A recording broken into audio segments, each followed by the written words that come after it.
Hi everyone, and thank you so much for joining us on the Mended Collective.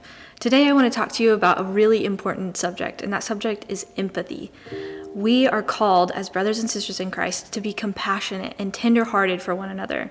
We're called to be one, and we cannot do that without empathy and compassion. 1 Peter chapter 3, verse 8 says, "Finally, all of you be of one mind, having compassion for one another. Love as brothers, be tender-hearted, be courteous." We cannot be one without this important factor. So what does empathy really mean? And how can we understand this so that we can apply it in our spiritual lives? Empathy, by literal definition, means to share with someone in their trial and their burden and to take it on and understand it from their perspective. This means that when we're talking to others about their struggles, when we're listening to a friend or a brother and sister in Christ about what they're going through, that we're putting ourselves in their shoes and in their perspective, and we're working to have compassion for them in what they're going through. The Bible calls us to rejoice with those who rejoice and weep with those who weep. So how do we do this? There's so many different levels in which our lives interact with others, and we're called to be compassionate and respond in empathizing ways towards others. One way that's really important to consider is when we're talking with others through their sin problems. Sin is prevalent and it's real and it's here in our lives and it's not going anywhere because we're human and we mess up.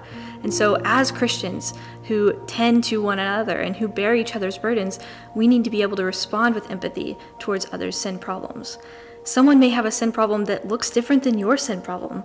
Someone may be going through a temptation or a trial that you don't understand. So what does that look like? How do we respond to them in empathy when we don't understand?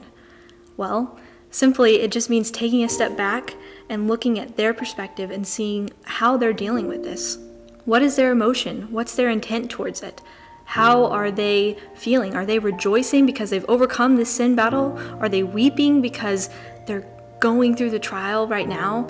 Whatever that is, we need to choose to be in it with them and not put ourselves in the picture. So another area that this is going to play a big part in our lives is whenever we disagree with fellow brothers and sisters. Just because we're one body does not mean that we're always going to see things the same way. And there's things in this world that truly we will have different perspectives on. You know, in Matthew chapter 15, Jesus rebuking the Pharisees for holding their traditions above what God commanded them to do. Friends, I want to tell you that the most important thing is that you're showing love and compassion towards our brothers and sisters rather than putting your tradition first and what you think is right first. Because ultimately, that's not what matters. Your relationship with that person is what matters. So let's not be quick to respond in anger or be quick to judge them for what their views on a certain thing is that's not really an eternity issue. Another thing that we can do is we can take a step back and we can think about the fact that, is this really going to change things? Say that you're right. Maybe you are right and you know that you're right. But is the fact that you're right important enough to risk the relationship that you have with that person? The answer is no. The last part of this that I want us to look at and understand is that because we're one body does not mean that our lives look the same either. There's going to be people that you interact with that have a different job than you, that have a different life status than you, that have different trials and circumstances than you. And we have to understand that even though our lives look drastically different, we're still called to be one and we're still called to have compassion for one another. So maybe someone is sharing with you a circumstance that they're going through. Maybe someone is sharing with you a difficult job situation that they're in. Be compassionate and be quick to listen. Sometimes we like to get our response in there or our opinion in there right away because we have this really great advice that we think is going to help someone. But I want to encourage you, friends, to put listening first. And truly, that's what empathy is being willing to just be open and listen to what another person is going through and then encourage them spiritually.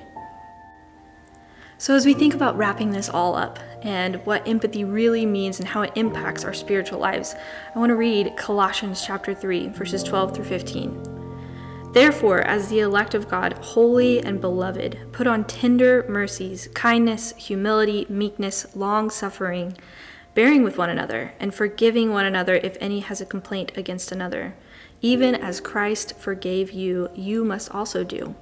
But above all these things, put on love, which is the bond of perfection, and let the peace of God rule in your hearts, to which you were called in one body, and be thankful. Friends, as we wrap up this talk on empathy, I want us to understand that we cannot be one without having compassion and without having care and love for one another. Part of being one means we're called to be in the trenches with one another when people are having sin problems, or when you have a disagreement with another person, or when you simply don't understand a circumstance that someone else is going through.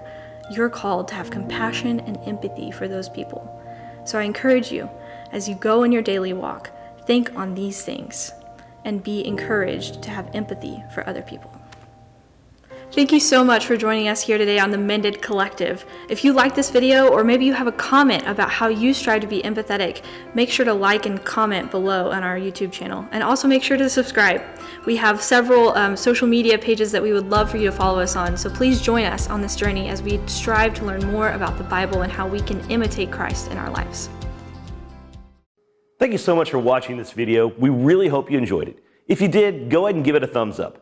Be sure to subscribe and click the bell to make sure you don't miss any videos from the Mended Collective. Do you have any questions or anything you'd like to add about the subject? If you do, leave those comments along with suggestions for future content. Thanks again.